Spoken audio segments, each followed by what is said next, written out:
तो रोज़ की तरह अनलिखित ब्लॉग में सबका हार्दिक स्वागत है। सबके मंगल बख्श की कामना के साथ आज के प्रेरणादायक विचारों में दोस्तों, सकारात्मकता हमारे जीवन के लिए वरदान के समान है।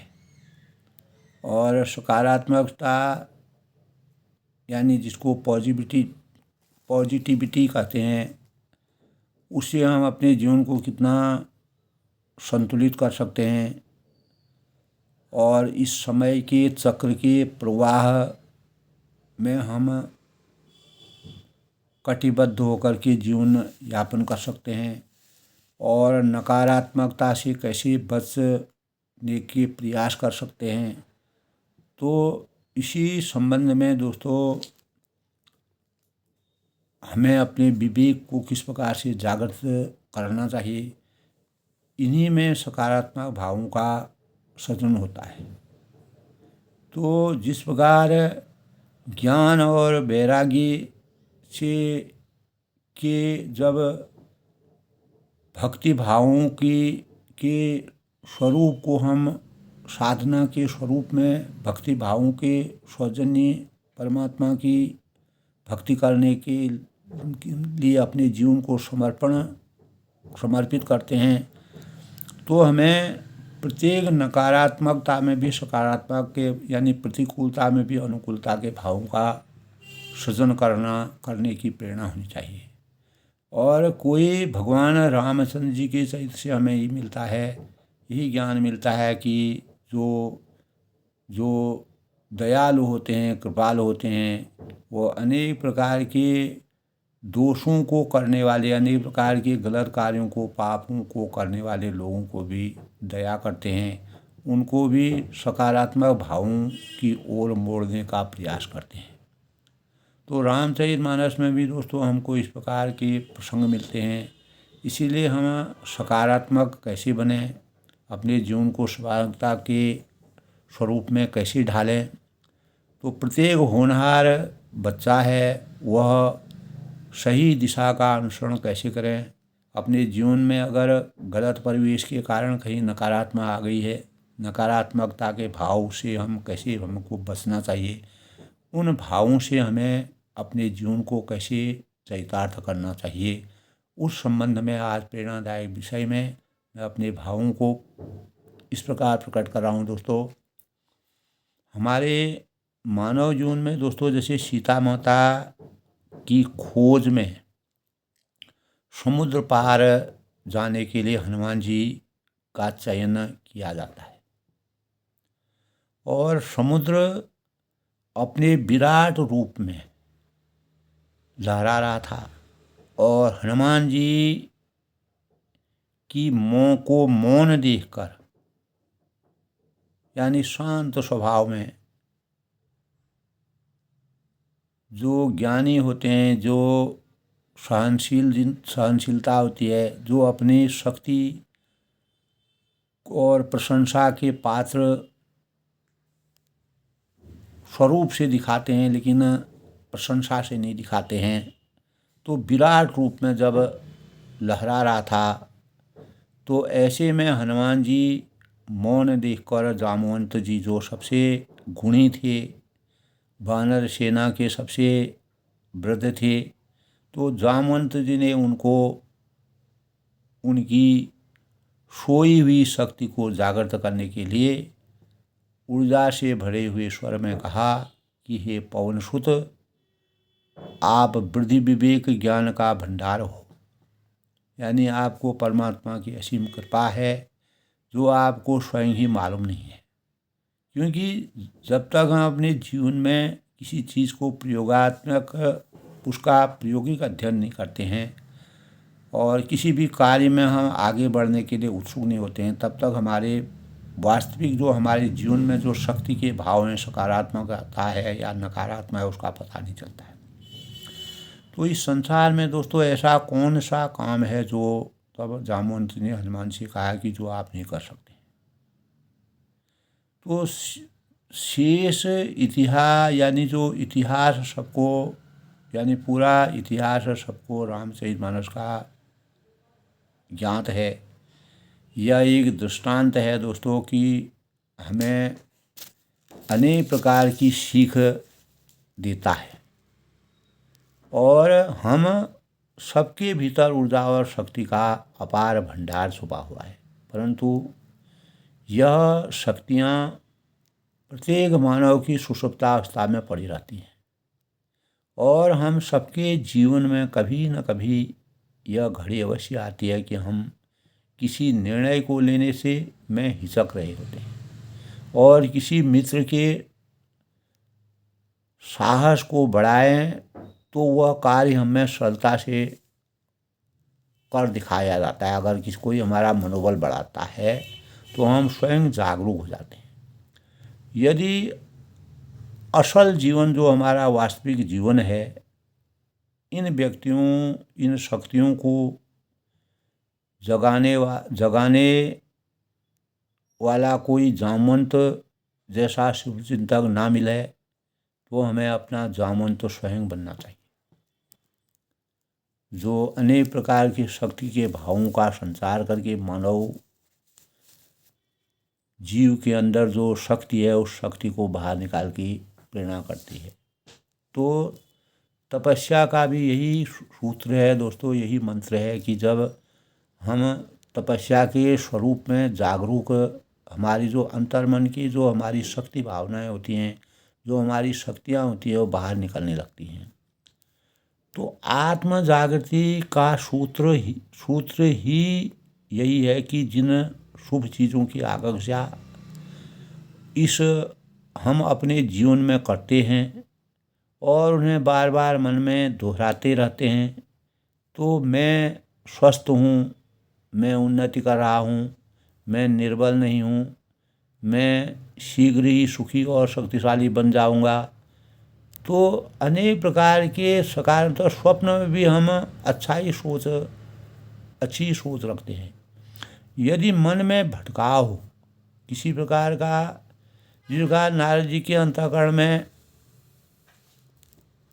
यानी राजा की लड़की सुकन्या को देख करके जो शीर, यानी जो राजा थे उनकी सुलक्षणा जो थी उनको देख करके राजा यानी नारद जी भी जो है अपने जीवन में भटकाव आ गया। शीर बुद्धि नाम का जो राजा था और उनकी जो है सुलक्षणा पुत्री थी, तो भगवान विष्णु ने उनकी परीक्षा ली, तो जिसके परिणाम स्वरूप परीक्षा में जो है नारद जी ने अपने चिंतन को बदलने का प्रयास किया और उनसे मोहित होकर के उनसे शादी रचने के भावों का संचार किया। विश्व मोहिनी जो थी, यानी जो तो चेतन,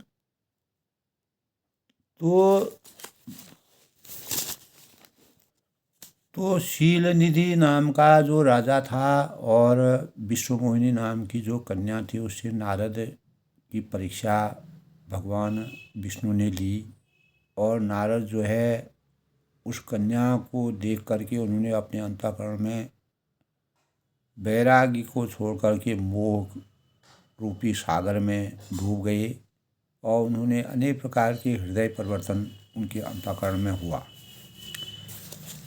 तो इसी प्रकार दोस्तों आत्म जागृति का सूत्र, सकारात्मक भावों से हम आत्म जागृति का सूत्र ही यही है कि जिन शुभ चीज़ों की आकांक्षा हम अपने जीवन में करते हैं उन्हें बार बार मन में दोहराते हैं, यानी मैं स्वस्थ हूँ, मैं उन्नति कर रहा हूँ, मैं निर्बल हूँ, मैं शीघ्र ही सुखी और शक्तिशाली बन जाऊँ। स्वप्न में भी हमारी इसी प्रकार की अभिलाषाएं रहती हैं।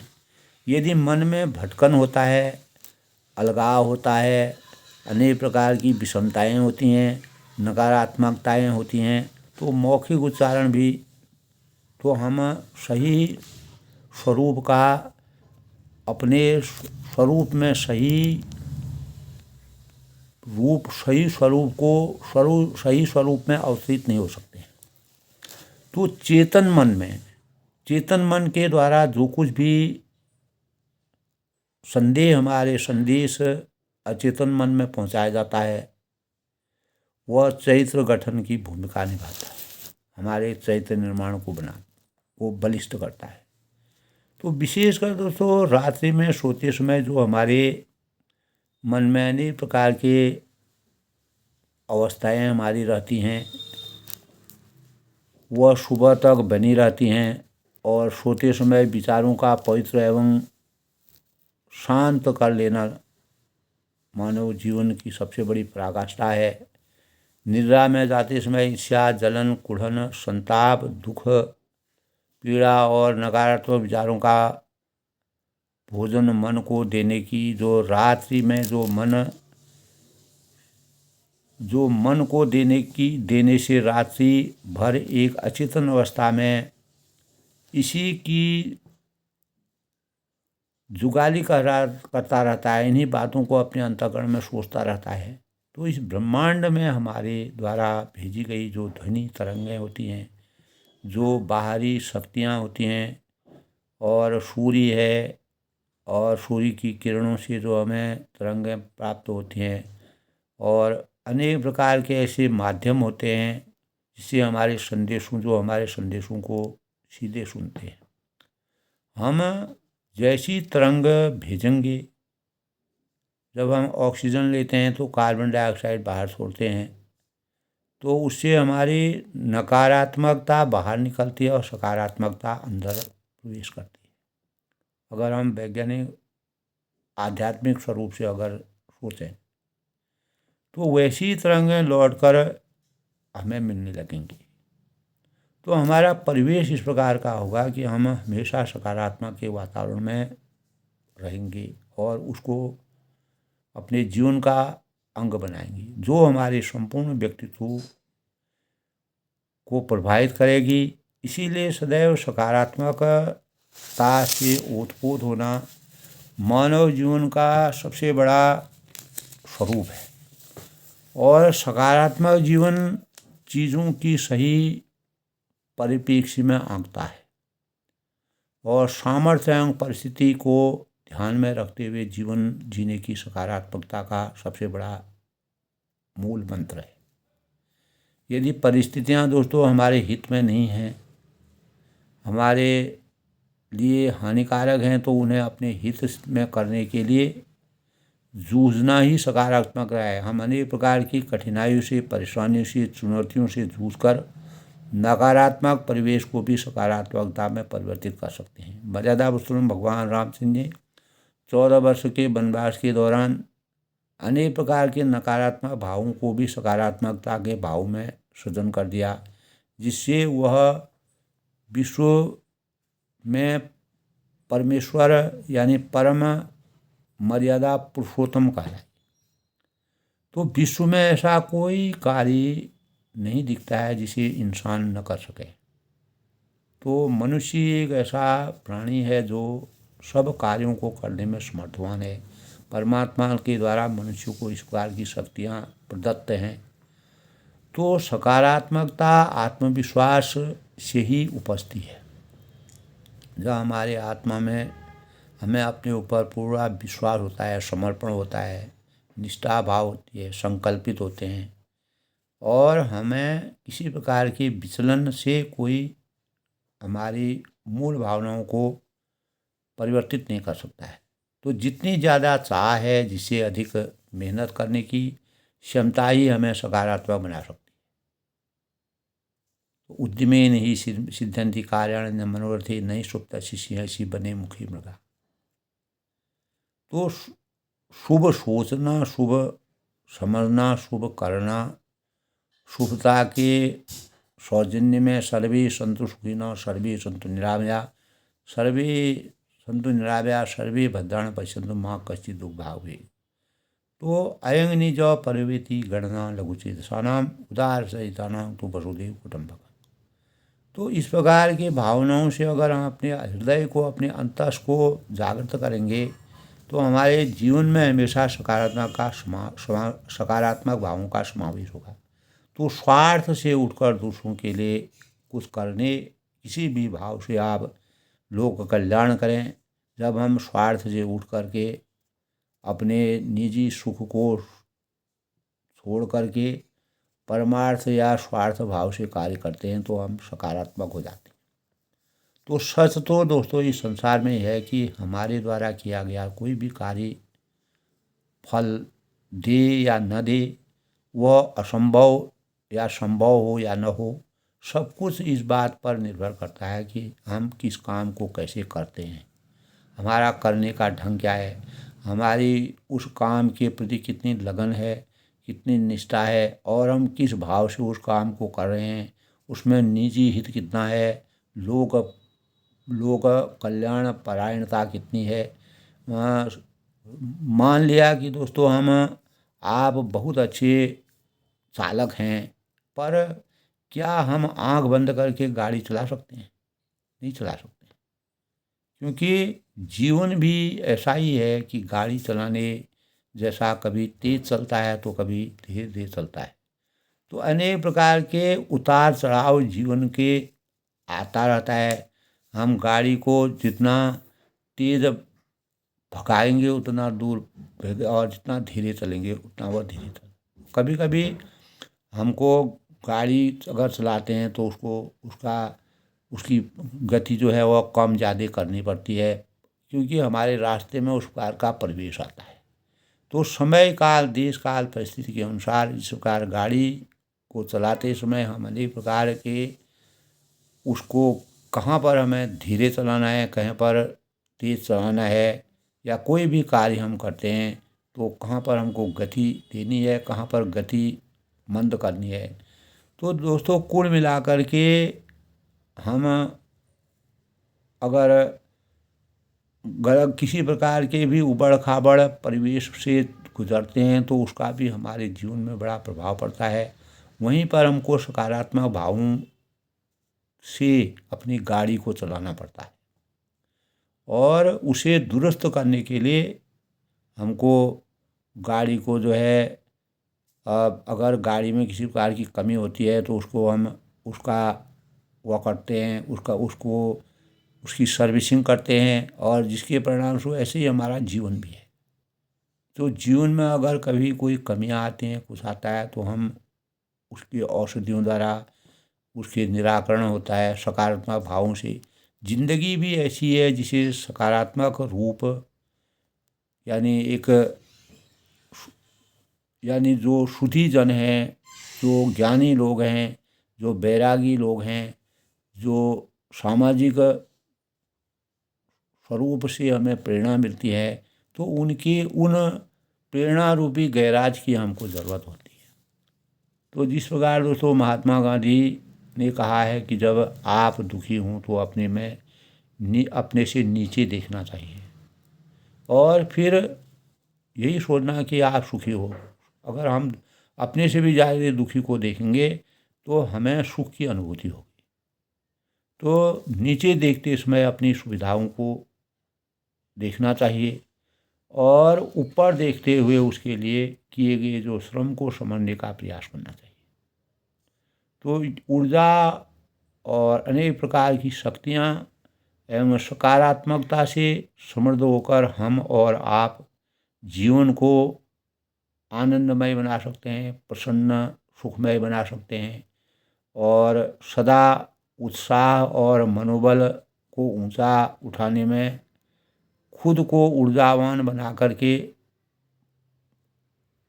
भरपूर ऊर्जावान बना करके रखना चाहिए। किसी भी परिस्थिति में हमें अपनी ऊर्जा का कैसे नियम संयमन करना है, इसी से हम आत्मविश्वास हमारा बढ़ेगा, आत्मचेतना बढ़ेगी, मनोबल हमारा ऊंचा होगा, हम जीवन के प्रति हमारा दृष्टिकोण बदलेगा, और मानव धर्म की रक्षा करने के लिए, मानव धर्म को हमेशा बचाने के लिए हम जीवन में सफलता की सीढ़ियों पर बहुत जल्दी आरोहण, जिस प्रकार एक आरोही होता है, अनेक प्रयासों के बावजूद, अनेक प्रकार के प्रशिक्षण के बावजूद वह विषम परिस्थितियों में, विषम जगहों में जा कर के ऊंचाई तक प्रवेश करने में सफलता प्राप्त करता है। उसी प्रकार हम भी अपने जीवन को सामर्थ्यवान बना सकते हैं यदि हमारे अंदर इस प्रकार के भावों का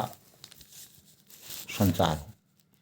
तो सबसे बड़ी चीज़ ये है दोस्तों, सकारात्मक भावों को उजागर करने के लिए संतुलित जीवन की यात्रा महत्वपूर्ण है। जब हम जीवन यात्रा को संतुलित आकार देंगे तभी हमारे जीवन में न सांप्रदायिकता होगी, न महत्वाकांक्षाएं होंगी, न अमीर गरीब का भेद होगा, न ऊंच नीच होगा और न गला काट प्रतिस्पर्धा का जन्म होगा। तो अंधविश्वास होंगे न अंधविश्वास होंगे, न अर्थ शून्य परंपराएं होंगी, क्योंकि न हम जीवन के इस क्रम को जारी रखते हुए ऐसे जीवन की कल्पनाओं को साकार करने में कामयाब होंगे। आध्यात्म के क्षेत्र में अकेले जीने की बात आत्म विकास का एक सार्थक प्रयत्न है।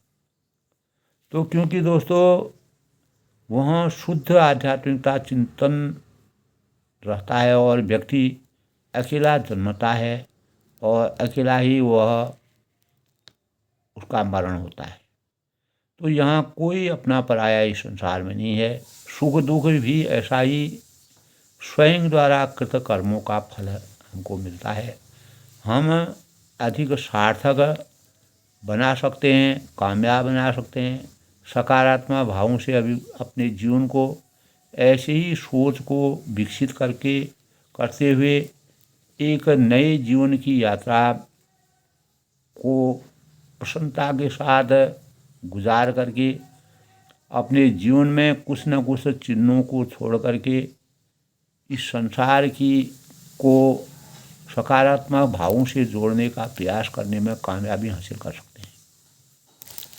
तो सबसे बड़ी चीज़ है दोस्तों कि समस्याओं से कभी घबराना नहीं चाहिए, समाधान खोजने की शक्ति का प्रयास करना चाहिए और व्यक्ति नई सोच और नई राह, नई तलाश और किसी भी साथी की आलोचना करने से बचना चाहिए और अकेले में गलती का एहसास करना सीखना चाहिए।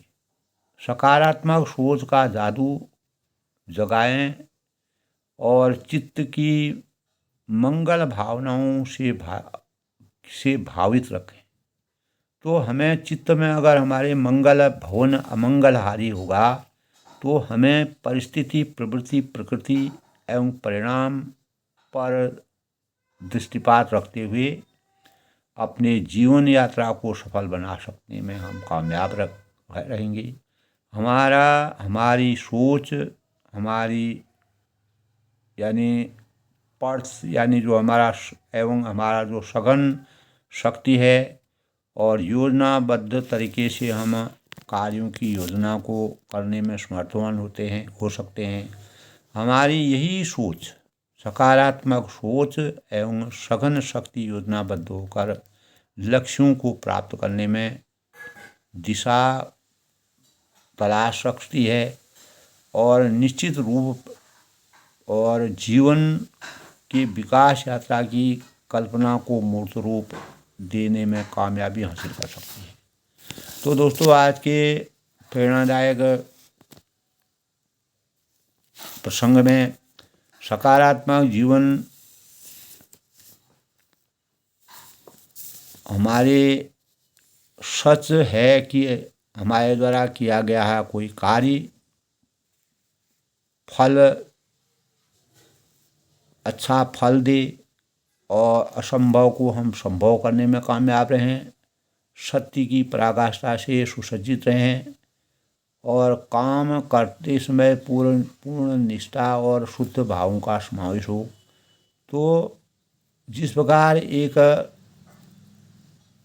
जो प्रशिक्षित ड्राइवर है अपनी गाड़ी को चलाने में समर्थवान हो सकता है, अपने समय काल, देश काल, परिस्थिति और रास्ते के चयन के अनुसार जिस प्रकार को गाड़ी को चलाता है, उसी प्रकार हमको अपने जीवन की गाड़ी को उसी प्रकार चला करके सकारात्मक भावों से अपने जीवन को सुखमय बनाने के भावों का संचार करके मानव धर्म की परंपरा को हमेशा मानवता के भावों का संचार करके अपने जीवन को एक सच्चरित्र भावों से सुसज्जित करना ही सकारात्मक जीवन की सबसे बड़ी परिकल्पना है। इसी से हम जीवन में अनेक प्रकार के कार्यों को करने में समर्थवान हो सकते हैं। तो प्रत्येक देश के नागरिक से यही अपेक्षा होनी चाहिए कि हमें किसी भी कार्य में नकारात्मकता को भी सकारात्मक में परिवर्तन करने के भावों का सृजन करना चाहिए। यही हमारे जीवन का सबसे बड़ा स्वरूप है। हम सम और विषम परिस्थितियों में अपने जीवन में कभी विचलित नहीं हो सकते हैं। तो अपनी वाणी को विराम देते हुए आज के प्रेरणादायक विषय में मैं सबके मंगल भविष्य की कामना के साथ सभी का अभिनंदन करता हूँ, स्वागत करता हूँ। आनंद लेखनी ब्लॉग में के माध्यम से अधिक से अधिक लोग दोस्तों शेयर करें, लाइक करें, सब्सक्राइब करें और